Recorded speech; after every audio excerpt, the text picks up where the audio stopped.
මුලින්ම කියන්න බලන්න ඕකොල්ලෝ ලොකු වුණාම වෙන්න කැමති කවුද කියලා. සාරු නැගිටලා ඔයා කියන්න බලන්න. මන්නම් ටීචර් ડોක්ටර් කෙනෙක් වෙනවා. ඒ ආත් කළා කොහෙද මම ડોක්ටර් කෙනෙක් වෙන්නේ? මේ ගෑනුණා අනේ මන්ද. Please B silent. හරි. තමුසි දැන් hina වුණානේ. තමුසි නැගිටලා කියනවා බලන්න වෙන්න කැමති කවුද කියලා.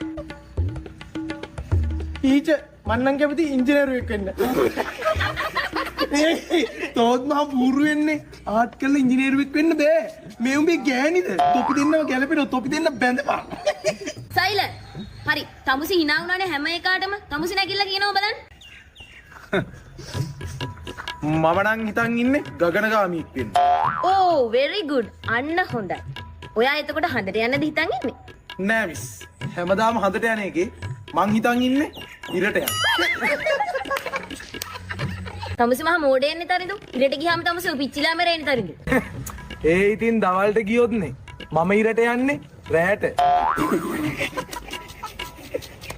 හරි. දැන් ඒක ඇති. අපි දැන් වෙන දෙයක් ගැන කතා කරමු. ඔය පොඩියට ඉන්න ළමයා නැකිලා කියන්න බලන්න ඒකදේශීය පක්ෂියෙක් ගැන.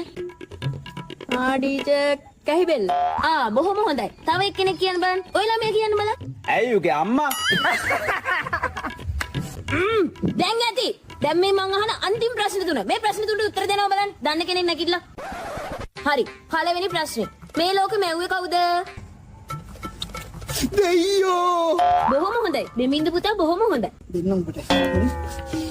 හරි. දෙවෙනි ප්‍රශ්නේ. අයිසැක් නිව්ටන්ගේ ඔළුවට ඇපල් ගෙඩිය වැටුනහම ඔහු කිව්වේ මොකක්ද? උතු අම්මා. දෙමින්ද පුතා මේ හොඳයි කිව්වාම ඕනට වඩා දඟලන්න හදන්න එපා. නවත්තනවල ඔක්කොම. හරි. මේ තමයි තුන්වෙනි ප්‍රශ්නේ. ඒ කියන්නේ අවසාන ප්‍රශ්නේ. ඕගොල්ලෝගෙන් අහන මේ ප්‍රශ්නේ කොමඩි ප්‍රශ්නයක්. හරිද? ඔන්න අම්මෙකුයි තාත්තෙකුයි ඉන්නවා. ඒ අම්මටයි තාත්තටයි ළමයි 29ක් ඉන්නවා. දැන් 30 වෙනි ළමයා හම්බෙන්නේ ඉස්පිරිතාලේ ඉන්න. එතකොට ඒ අම්මා ඒ තාත්තට පොඩි රහසක් ඉන්නවා. මොකක්ද ඒ රහස? මට සමාව වෙයම් මචං. හරි. දන්න කෙනෙක් ඉන්නවනම් අත උස්සලා කියන්න ඕනේ.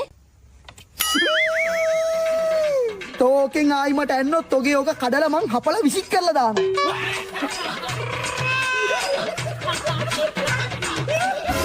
මට හම්බෙද්ද ජරාම පන්තිය මේක. මම මේක ප්‍රින්සිපල්ට අනිවාර්යෙන් කම්ප්ලේන්ට් කරනවා.